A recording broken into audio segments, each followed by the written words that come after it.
Hey, what's going on? This is Joe Roscoe, co-host of Move Fast, Lift Heavy podcast. Thanks for joining us on episode 1 of the podcast. Pretty soon I'll be bringing on my co-host, founder of Move Fast, Lift Heavy, and professional CrossFit Games athlete, Christian Harris. But before I do so, if you like this podcast, please rate, subscribe, leave a comment, tell your friends, double click, like it, swipe up, do all the things.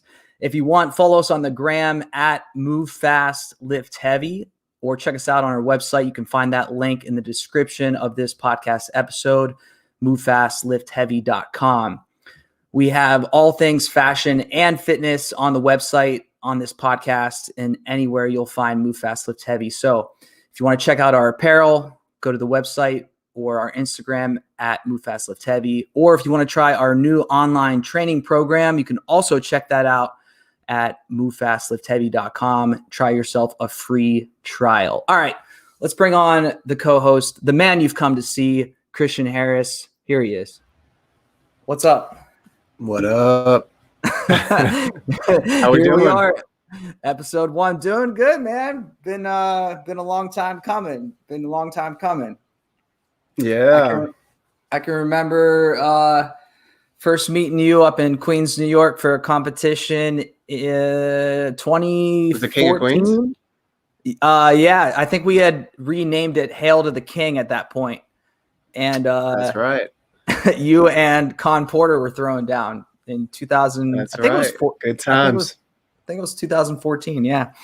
But a lot has happened since then, and a lot happened before then. So everyone listening or watching on YouTube, this will be a little bit about getting to know Christian a bit more, and also just getting to know the background of Move Fast and what's to come. So first off, for those of you that don't know Christian at all, Christian, how'd you get into CrossFit, or, what was your athletic background growing up as a youngster? Yeah. So I grew up playing sports my whole life.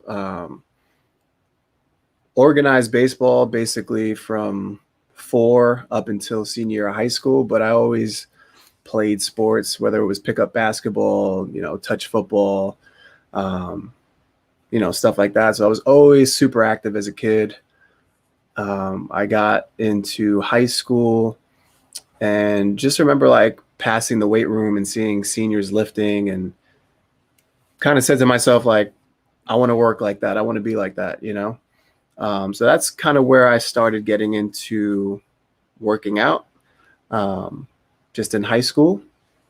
And senior year, I gave football a shot, and I ended up giving up baseball. It was my main sport. I was definitely better at baseball than I was football, but I loved it so much, the camaraderie of it, the work aspect of it, that I gave up baseball and tried to pursue that in college. I went to a JUCO. I went to Nassau Community College and ended up transferring to Long Island University, CW Post, and finished out my sport career there.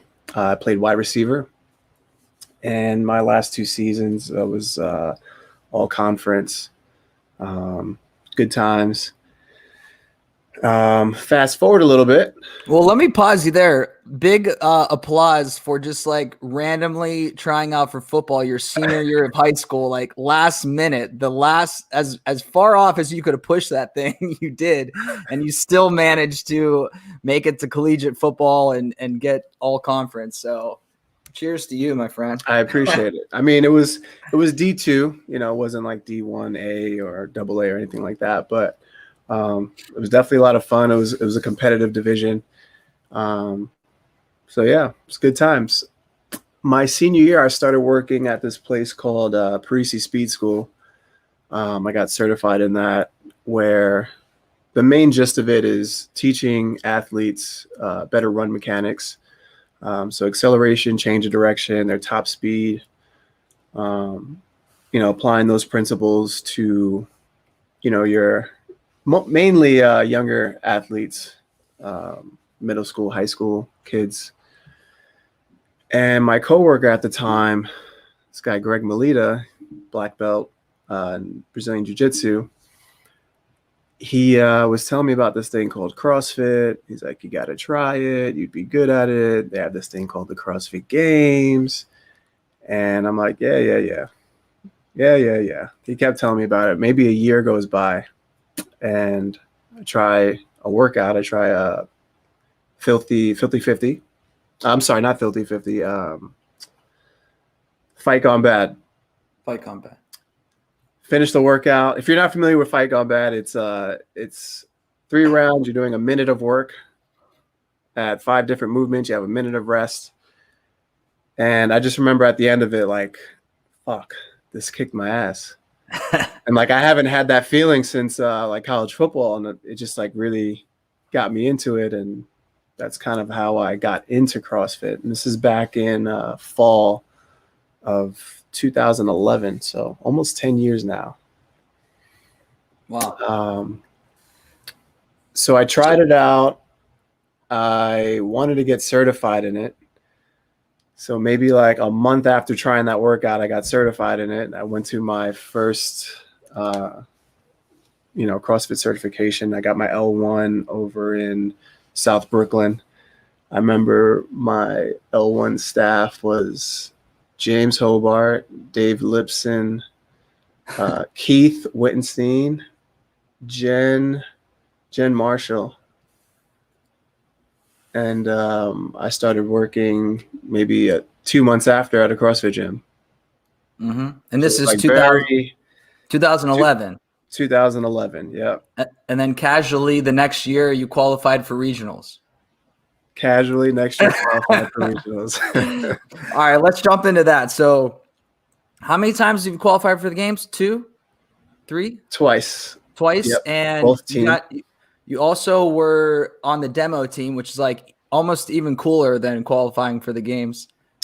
I'm going to say, yeah, honestly. Right? Like it was really, really cool seeing the games from a behind the scenes perspective and getting to work with Dave Castro very closely and seeing his mindset and just like how he puts things together was very cool to see, especially if you're a geek.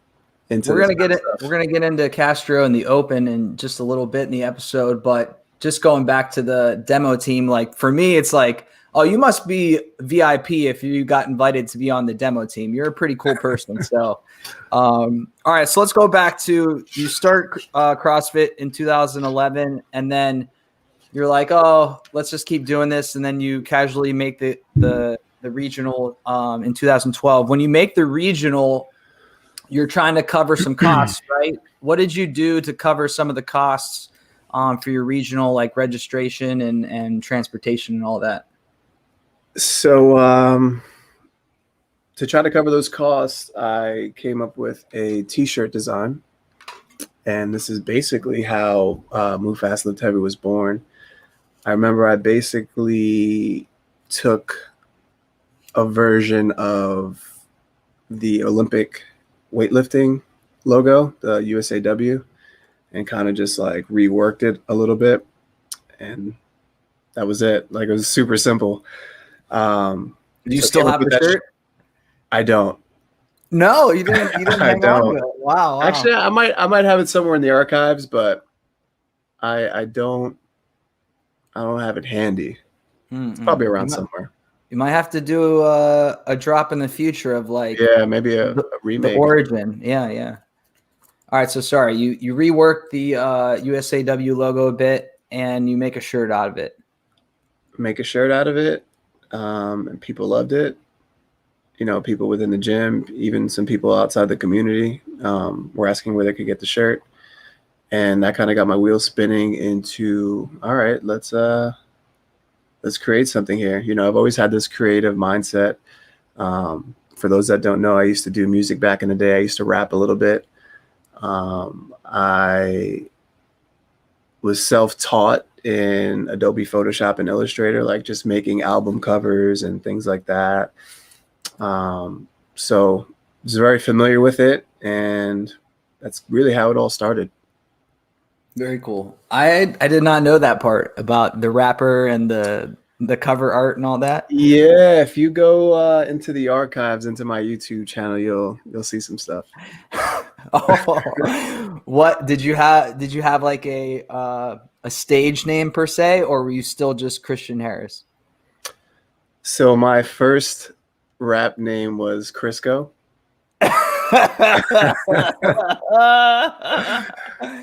And then I dropped that after one mixtape, and then I just went with Chris Harris. Got it. Crisco. Yeah. All right. You're gonna regret that. Everyone at the gym, I am. everyone's gonna be calling you Coach Crisco now. I know. All right. So you continue to make regionals the next year, and just continue your CrossFit career. You got into that the grid league for a hot second. You're known as, the crazy guy that was casually touch and going 275 snatches and things like that. As you're going along what's that? Those are the glory days. That's when I was strong. Oh yeah, you were strong. Right. So you're going through that. Let's hang on to Move Fast Lift Heavy just a little bit more before we move on to the open and the competitive side. How do you develop as an entrepreneur or, the owner of this apparel business?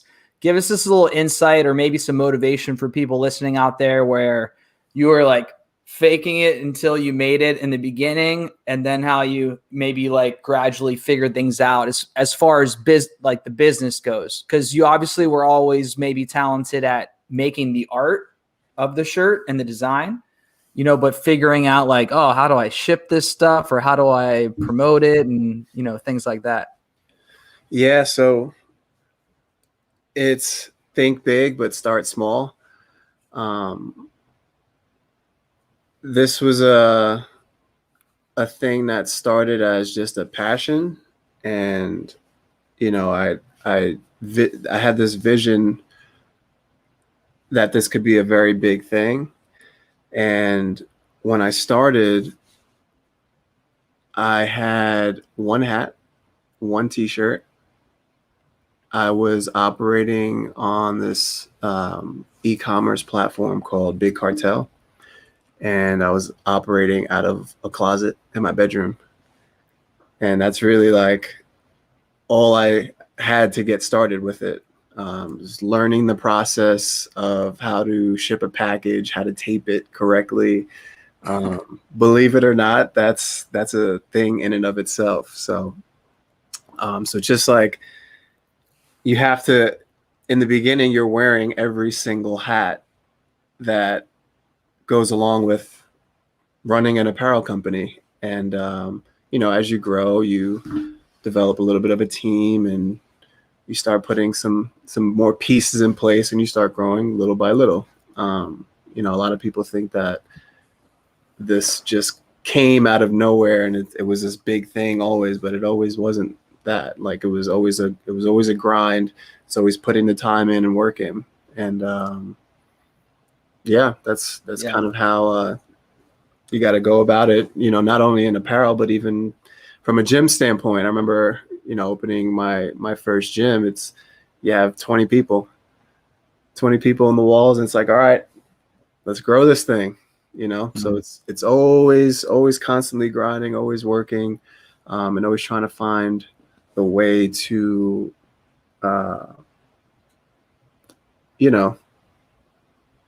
just grow. Yeah. Simply put. Yeah. So you go from running the apparel company out of your closet to now, having a team behind you. You also have Move Fast Lift Heavy Gym, which is, congrats to you on that as well. Tell us a time when you were in the midst of growing Move Fast and maybe you were like, is this worth the grind? Is this really going to work out? If there was a time, maybe it was just like a steady, slow growth process. But I know for myself with some of my businesses, I had been thinking like, maybe I should just pivot on this thing. To be honest, I haven't really had that moment of, should I pivot? Should I give this up? I've always felt like this thing was going to take off.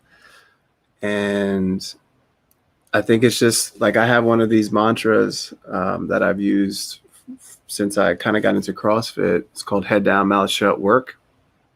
And basically it's just this mindset of, focus on the task at hand, focus on what you're supposed to do. You don't have to talk about it, just be about it and just get to work. Like just straight focus and discipline. And cool. I think that actually, I'll go into a little bit about this logo that we created for Move Fast called Seth. So because of this head down, mouth shut work mentality, for whatever reason, people think I'm a dick. I don't know why. I kind of keep to myself. I'm quiet. If you know me, let's can you clarify people who are people, like people on the gram or where? What people? I would say people within the local like CrossFit community that are close to us. I guess competitors of us. The competitors. Gotcha. Yeah. So for whatever reason, we had this notion that I'm a dick. So the smiley face logo, the shirt you're wearing, Seth. Our mantra at Move Fast Lift Heavy is work hard, stay humble, and then we added be nice to it because of that whole notion that people think I'm an asshole of some sort for whatever reason. So that's how Seth was born. He's the be nice part, Why is his name Seth? We did a community poll. So the people that gave the best name. All right, there we go. And I liked Seth. Because he's a happy dude. I'm new to the MFLH team here, and I'm thinking, oh yeah, it's a dope shirt. I like how the smiley face could be like, a bent barbell, cool. And then I'm like Googling Seth. I'm like, maybe this is some pop culture thing that No, it's just simply we asked the community what they thought his name should be, and that's what okay. That's what we rolled. It wasn't that I wasn't cool enough to know. It just was no real inside type of you would have had to known at the time. All right, there you go, folks. Well, as a former athlete myself, everyone has their way of prepping for the game or carrying themselves during the game. And, not everyone's like all smiles, shaking hands, jokes and jokes. People like to just kind of put the horse blinders on and focus and just think about the task at hand. All right, well, you heard it here first, folks. Christian Harris is not a dick, all right? I was surprised you said that because, I think as the community or fans, I think that I never got that message from others. So I think it's just like some people take the quietness for, I don't know, for something. I don't know. I got it. All right, well, let's segue to other misunderstood people like Dave Castro and the CrossFit Open. Because he is someone, if I'm going to put in personal opinion, I would say man, this guy's a dick. But let's go to 2020 Open. So I know everyone wants to forget about 2020 for the most part, but you and a team in the first sanctional Filthy 150 actually qualified for the CrossFit Games, right? Yeah. First sanctional this season. Nice little road trip to Ireland. It's pretty cold there and rainy for the most part, but beautiful out there. The squad comprised of Dex Hopkins, Kelly Baker, and Brooke Haas, and myself. Traveled out, had a rough start to the weekend, but we finished out strong and ended up qualifying the first sanction of the weekend of the season, which is pretty cool. And then, as we all know, fast forward, there happened to be no team games. The games did not have any of the teams participating. How was taking a hit like that to your psyche as far as training goes, or, because I'm also thinking about, you were one of the unfortunate athletes that tore your pec in that regional ring dip competition. So you've had some adversity, and maybe it's similar to your company, Move Fast Lift Heavy, as far as the apparel goes, where you just keep your head down knowing that I'm supposed to be here, I'm supposed to do this. What kept you going to come back this year? What kept you going to keep training hard and just stay ready? From 2020 until now, you're saying, or through? Yeah, because like you put in all that work, y'all qualified in the first sanctional, and then you don't even get to go, and and then here you are, because CrossFit athletes, there is almost not a true quote unquote off season. So to just keep working and working to get ready for the next one, I feel like that would be kind of a mental blow, to just keep your head down, keep grinding, even though you already qualified and you didn't even get to go.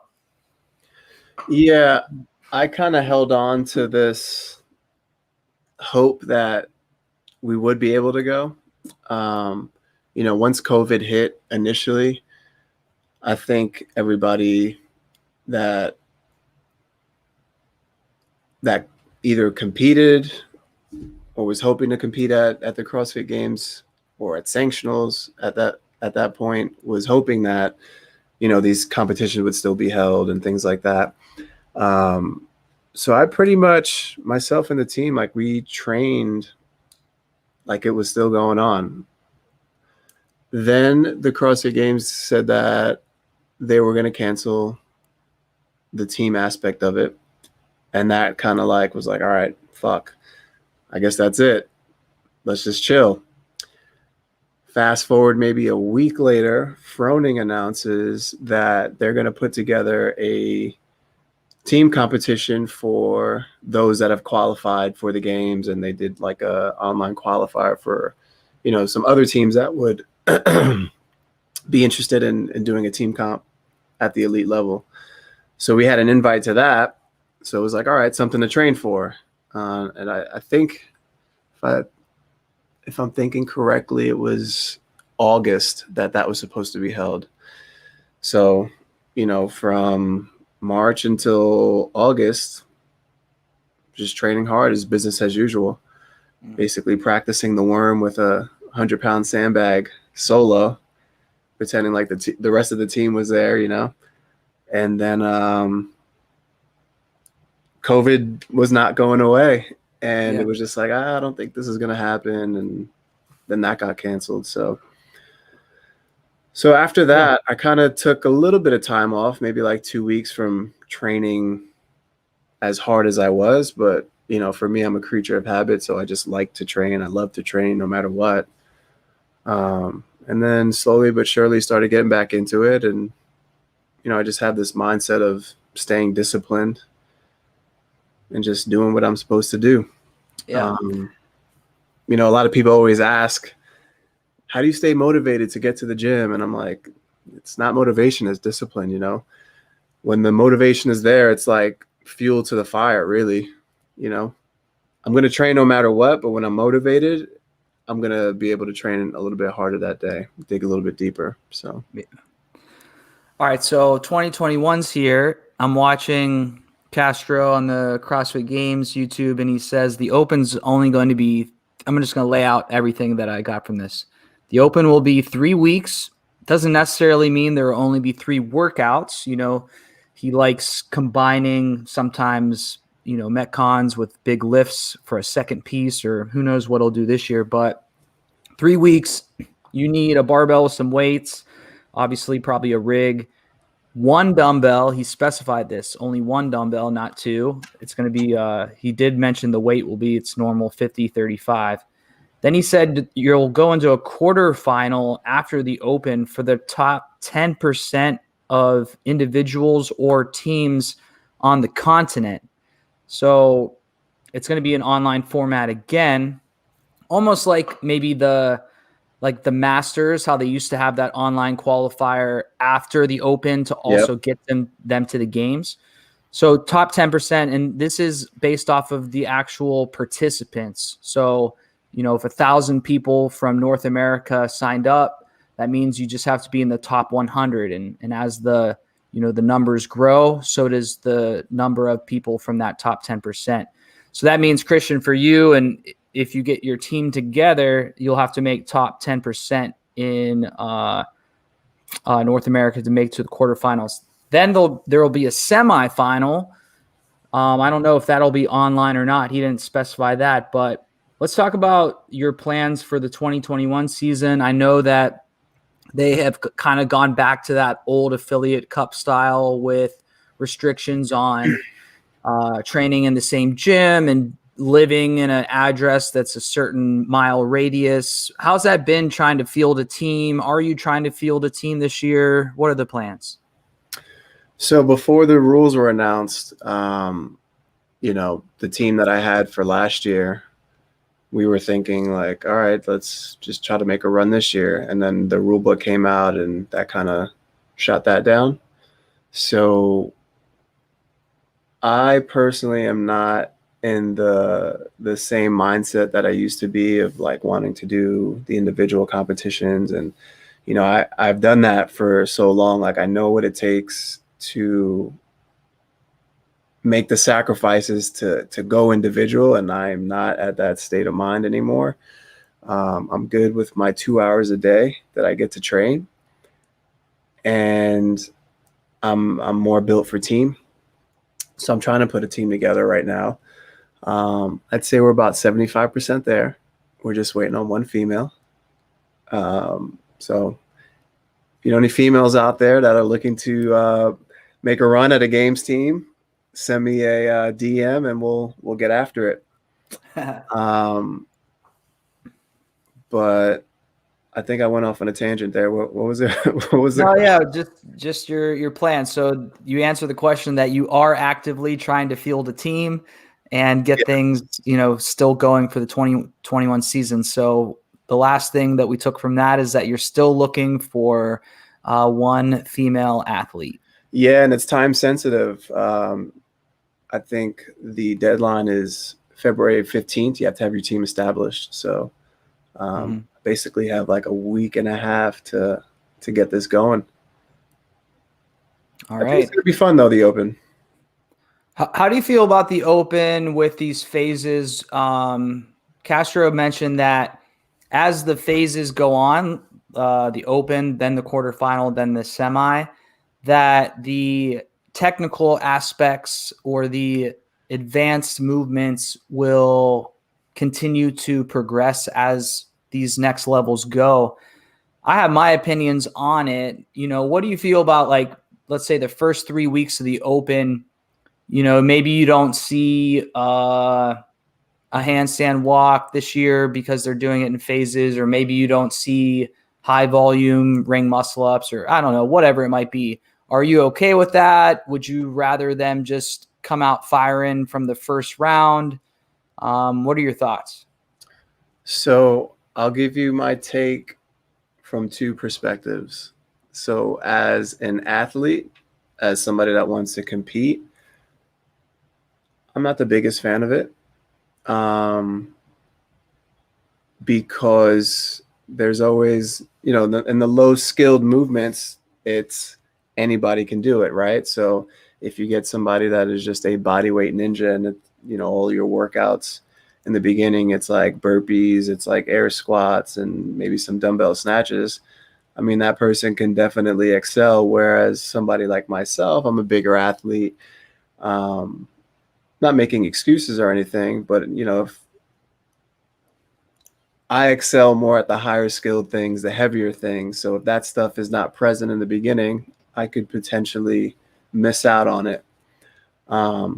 However, being that it's the top 10%, those that are fit enough, they shouldn't really have, and I don't think, I'm saying that now, but I don't think any of the higher level athletes should have a problem making it through to that second tier. Now, from an affiliate standpoint, I think it's great because it really is inclusive to the entire community. You don't really have to worry about people scaling or anything like that too much, just because if the movements are very basic, everyone's going to be able to participate. So it's definitely nice from that standpoint. Yeah. They also announced they're starting a foundations level. So it'll be foundations, scale, and RX. In my opinion, I think the next step should be adding like either the elite or professional division, because I talked to you about it a little bit before. It's kind of like if you're playing football and you're in the first round of the playoffs and they're like, oh, we're not going to pass or kick any kickoffs or punts. So for the teams that are really good at running the ball, they might advance when other teams' bread and butter is their special teams or passing game. It's like, it's a little bit, you're not playing the entire game. And I feel like CrossFit, if you're going to say that it's as varied and versatile of a sport out there, then to limit it at any given point, I feel like is maybe a disservice to the sport. But that's my take on it. And we're not here to hear my take. We're here. we're here to hear Christian's take. I'm going to bring in Gerard here from YouTube commented that they just completed their workout today and the cleans were heavy. They had to scale. What's it feel like now to have Move Fast Lift Heavy getting that fitness side of things into the brand? You've had the apparel, but you haven't had a program yet. What's your excitement on that, or where do you think the future holds as far as getting this training element into things? I'm super excited about it, really, because Move Fast Lift Heavy was born out of fitness, and now the two are really merging together. And it allows us to kind of work with people on a more grand scale, being able to help more people enjoy fitness in their lives. I'm just really stoked about the opportunity. And we just started about a month ago, and we're getting that ball of snow rolling. Yeah, for sure. Let's take one more question. It's back to the kind of design of your launches, I guess, of new designs of apparel. So they're talking about your passion for fitness and how you have a great vision for urban lifestyle. How are you getting inspired to collaborate both passions into Move Fast Lift Heavy gear or designs? So the urban lifestyle and the fitness. So that's kind of like, we haven't gotten into that, the specificity of like the style of your clothing line. So talk to us a little bit about that. Yeah. Growing up in Brooklyn, and, always being into sneakers and things like that. Like, I've always been into fashion and kind of like dressing well and looking the part. I think it was Dion that had this line that you look good, you feel good, you play good, Mm-hmm. And I've always kind of like felt that way. So a lot of the inspiration for the brand comes from, I would say, like 90s culture with hip hop in the mix, and just like my love for sneakers. So like, it's nice. It's fun to really just get creative and experiment with all that stuff and see what comes to life. Like, for example, the last drop that we did, the Love Machine drop, it was inspired by the song Miss Me by Lil Wayne and Drake. And he's like, I'm a love machine and I won't work for nobody but you. So I kind of like put a spin on it and changed work to work out, Yeah. And I used one of our core logos, Seth, the smiley face, the emojis, how they have the hearts, and kind of just like put a little bit of a love spin on this drop. So that's kind of how this line was inspired. That's kind of like the process of how I get creative. It's usually like a song or something like that inspires me and pushes me to get creative. Cool. My favorite's still the Dream Team, the Olympic basketball team with Jordan, and because for me the '90s, that's the '90s for me, was growing up in my room listening to or watching Jordan and having his posters everywhere, and Space Jam. Will we see a Space Jam spinoff ever? Yeah, maybe. What about shoes? You say you like sneakers. Will MFLH ever dabble in some shoes? Yeah, I'm working on it. Something right now. Okay. I don't know if you guys know, I'm sponsored by Reebok right now, and I'm looking to potentially work with my contacts and relationships there to potentially do some sort of collaboration with them.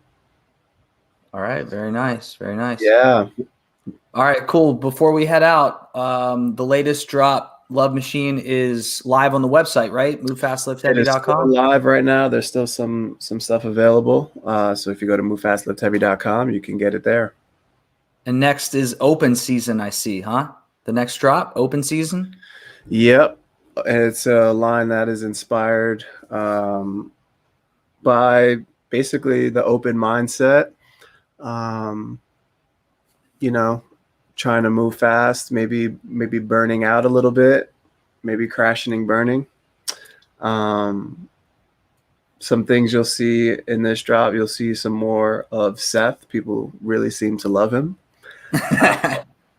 One of the shirts is there's two Seths on it, and it's like a reflection, kind of like looking in the mirror. And one of them is saying, the only way to go is touch and go, and the other one is saying touch and go is a bad choice. So, hey, I can get around like that mental mindset. I know everyone that dabbles in CrossFit can relate to that conversation with themselves, for sure. For sure. All right, Christian, that's it for episode 1, man. Thanks for being on, and obviously you're going to be on this boat with me every time. Everyone listening, thanks for listening. Please rate, subscribe, leave a comment. Subscribe on YouTube, share it with your friends on the gram. You can go to @MoveFastLiftHeavy on Instagram. Once again, like Christian said, Love Machine is still out and available on MoveFastLiftHeavy.com. And next will be the Open Season line. If you want to try a free trial of the Move Fast Lift Heavy online programming, you can also head to the website to do that. We'd be happy to have you try out the program. What's to come is more of Christian's friends from the CrossFit community, competitors, and just other influential people alike within the space. So please continue to join us on Move Fast Lift Heavy podcast. I'm Joe Roscoe, Chris Harris. See you guys.